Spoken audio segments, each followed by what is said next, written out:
Hello friends, this is Zalima. Hope you are fine and welcome to our channel Dreamings. In our previous video, we have discussed about IQ table and unifactor theory of Alfred Binet.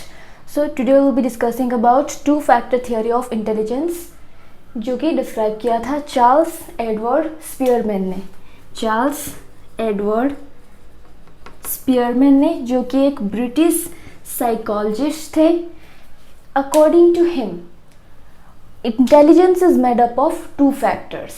जैसा कि हमने अपनी यूनिफैक्टर theory में देखा था कि जो Alfred beneath थे, उन्होंने कहा था कि एक सिंगल सेट ऑफ एबिलिटीज़ ही होता है जो कि पूरे हमारे लाइफ में जो भी प्रॉब्लम्स हैं, यानी कि हम किसी भी सिचुएशन में आए, सिर्फ वही एक फैक्टर, वही एक सेट ऑफ एबिलिटी हमें हेल्प करता है उस सिचुएशन को सॉल्व करने के लिए और सॉल्यूशन ढूंढने के लिए।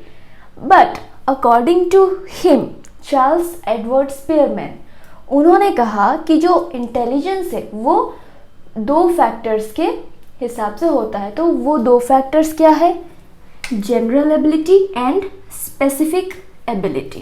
तो जैसा कि हमने अपने अल्फ्रेड बिनेट वाले वीडियो में देखा था, उसका लिंक हमने डिस्क्रिप्शन में दे दिया है। अगर नहीं देखा तो देखना बनता है, क्योंकि अगर वो नहीं समझ पाए तो ये नहीं समझ पाएंगे, right.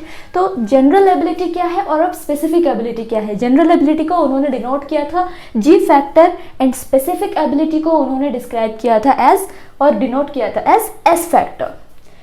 So according to him, general ability एक ऐसा एबिलिटी सेट ऑफ एबिलिटी है जो कि हमारे और जो बाकी सारे एबिलिटीज हैं उन्हें इन्फ्लुएंस करने के लिए हेल्प करता है, राइट।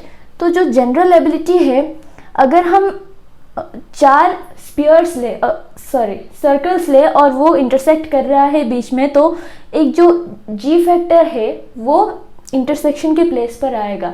यानी कि जो मैकेनिकल, स्पेशियल, अरिथमेटिकल, लॉजिकल जो भी सारे फैक्टर्स हैं, ये सब कुछ इम्पैक्टेड होता है और इन्फ्लुएंस्ड होता है किससे? जी फैक्टर से, यानी कि जनरल एबिलिटी से।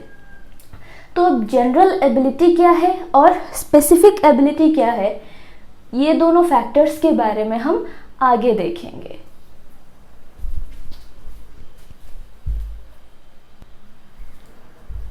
तो जनरल एबिलिटी अपना इनर क्वालिटीज़ होता है, यानी कि वो हम रिसीव करते हैं अपनी पेरेंट्स से। सपोज एक लो आईक्यू वाले पेरेंट है और उनमें से जो ऑफस्प्रिंग्स आते हैं, ज़्यादातर हम देखने को पाते हैं कि जो लो आईक्यू वाले पेरेंट्स होते हैं उनके ऑफस्प्रिंग भी लो आईक्यू वाले होते हैं। तो अगर हम उन पे ज़्यादा प्रेशर दें तो क्या वो ज़्यादा उनका आईक्यू लेवल हम बढ़ा पाएंगे?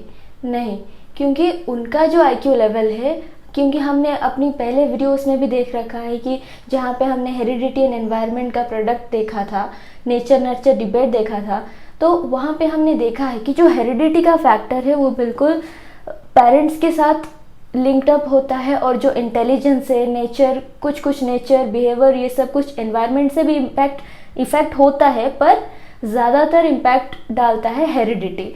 तो जो इंटेलिजेंस है वो भी हेरिडिटी के साथ लिंक्ड अप होता ही है। तो ये जो जनरल एबिलिटी होता है ये अपना हेरिडिटी से हम रिसीव करते हैं। फिर क्या होता है, मोर इम्पोर्टेंट होता है ये स्पेसिफिक एबिलिटी से, यानी कि जो जनरल एबिलिटी है जो कि वो हेरिडिटी से हम पाते हैं। अगर हमारा आईक्यू लेवल बहुत कम है, हम अगर ट्राई करते हैं एक बच्चे का जो आईक्यू लेवल जिसका कम है उसे अगर हम ज़्यादा से ज़्यादा प्रेशर दें, हम उसका जो आईक्यू लेवल है उसे हम स्ट्रांग नहीं कर सकते। तो ये होता है बिल्कुल कि एस फैक्टर से ज़्यादा जनरल एबिलिटी इम्पोर्टेंट होता है। जब जी कम होता है तो जो स्पेसिफिक एबिलिटी होता है वो भी अच्छी तरीके से डेवलप नहीं कर पाता। किसी भी टास्क को करने के लिए हमें दोनों फैक्टर्स की ज़रूरत होती है, जनरल फैक्टर भी और स्पेसिफिक फैक्टर भी। स्पेसिफिक फैक्टर्स एक टास्क के लिए एक स्पेसिफिक फैक्टर होता है, यानी कि एक टास्क के लिए उसके ऊपर हमें ज्ञान होना चाहिए।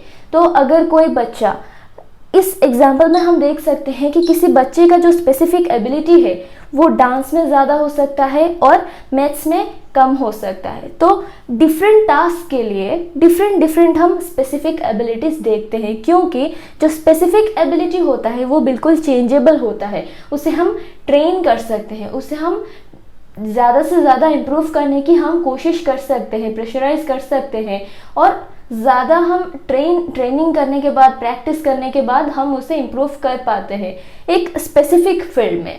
पर अगर जनरल एबिलिटी में अपना हेरिडिटी में हमने रिसीव नहीं किया कि अगर हमने हेरिडिटी में ये रिसीव नहीं किया कि डांस स्टेप्स या कुछ हम जल्दी से लर्न नहीं कर पा रहे हैं, सीख नहीं पा रहे हैं, क्योंकि वो हमने रिसीव नहीं किया हेरिडिटी से, राइट। तो कुछ जो होता है ये स्पेसिफिक एबिलिटीज़ बिल्कुल डिपेंडेंट होता है जनरल एबिलिटीज़ पर अगर हमने वो जनरल एबिलिटीज़ में पाया ही नहीं, रिसीव ही नहीं किया अपनी पेरेंट्स से, तो वो हम परफॉर्म नहीं कर पाएंगे। अपना जो वो स्पेसिफिक एबिलिटी है हम उस पर्टिकुलर वर्क में आगे नहीं बढ़ पाएंगे अच्छे से, अगर अपना जो जनरल एबिलिटी है वो कम है उस टास्क में, राइट। तो हर एक टास्क में एक डिफरेंट स्पेसिफिक एबिलिटीज़ होता है, क्योंकि वो बिल्कुल चेंजेबल होता है, उसे ट्रेन करके हम उसे इन्फ्लुएंस कर सकते हैं। एक स्पेसिफिक फील्ड में एक अलग सा स्पेसिफिक एबिलिटी और एस फैक्टर होता है।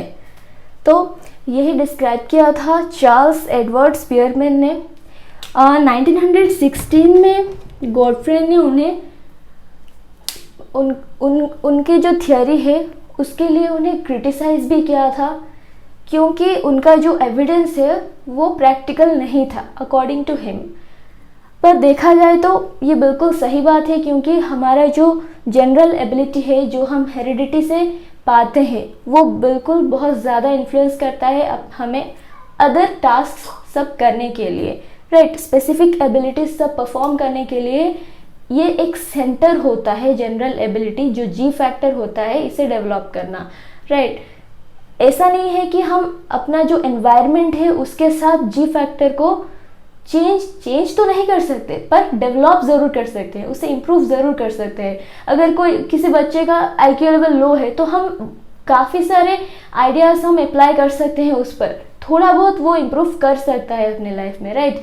अगर कोई बच्चा डांस में अच्छा परफॉर्म नहीं कर पा रहा क्योंकि उसने रिसीव नहीं किया अपनी पेरेंट्स से, वो जो जनरल एबिलिटी था, जी फैक्टर था, उसने वो रिसीव नहीं किया अपनी पेरेंट्स से, फिर भी हम उसे थोड़ा बहुत ट्रेन करके थोड़ा बहुत उसे सिखा सकते हैं। ऐसा नहीं है कि बिल्कुल अपना एनवायरनमेंट हम पर इम्पैक्ट नहीं डालता in case of general ability and specific ability, right. तो किसी भी चीज़ को हम ज़्यादा से ज़्यादा ट्रेन करके practice makes man perfect, right. So practice करते करते हम थोड़ा बहुत इम्प्रूव कर ही सकते हैं, चाहे वो जनरल एबिलिटी के केस में हो या फिर स्पेशल एबिलिटी के केस में हो, स्पेसिफिक एबिलिटी के केस में हो। तो ये तो था एक छोटा सा topic, two factor theory of Charles Edward Spearman. In our next videos, we would be discussing about multi-factor theory, Thurston's theory, Thorndike's theory, and और भी बहुत सारे theories हैं इस इंटेलिजेंस चैप्टर में, तो उससे हम अपनी फर्दर वीडियोस में कवर करेंगे।